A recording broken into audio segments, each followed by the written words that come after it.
So these are the MDF panels that I used, and each of these are 30 mm thick.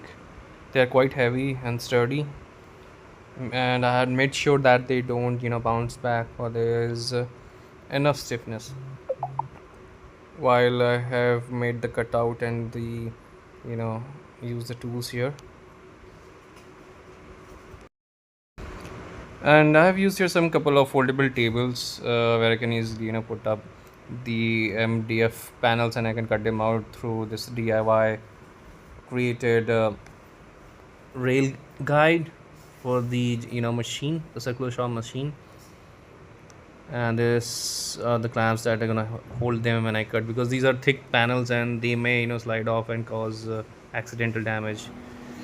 And this The is box what is I complete with ended up with. welding. Banded it very strong using some Fevicol marine adhesive, and I've used the And we masking have tape as the well. ports, These are air the ports ports that I've here, used for the the aero tools. PVC pipe for the band And we'll be pass. cutting the hole through And these these are some tools that are gonna be needing to round cut out these circle saws. holes for the same. I have Okay, calculated the volume and the length using the AI. so this is what I ended up with. I cut them, and this is what it looks like, and this is what it sounds like.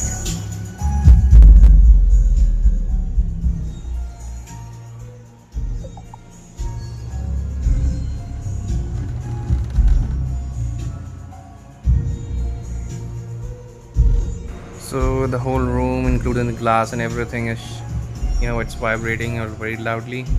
You can hear the glass is actually clattering. Sorry for the mess here.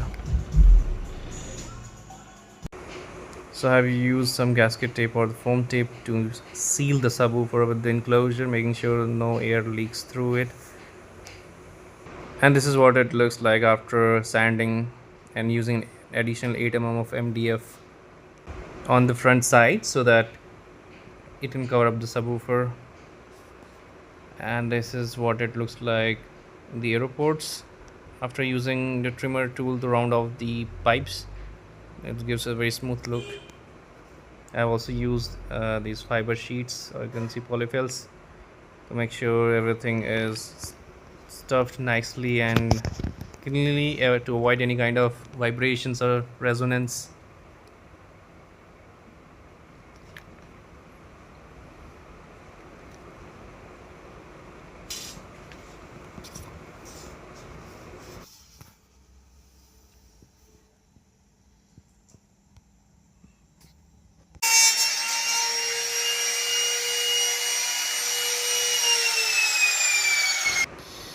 So I added some braces as well alongside the walls in the mid section of the subwoofer to make sure nothing vibrates.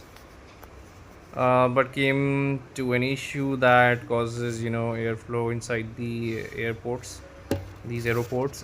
So therefore I removed it later. This is the picture of what it looks like after doing acrylic putty, applying a couple of layers from all sides and then sanding it down.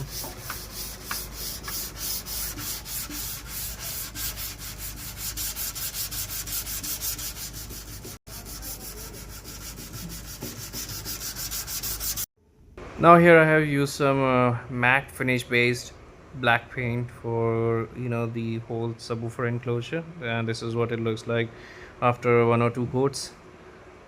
This is gonna be improvised in later editions, so you can say it will take some time to me rub it off again and give it a more clean look.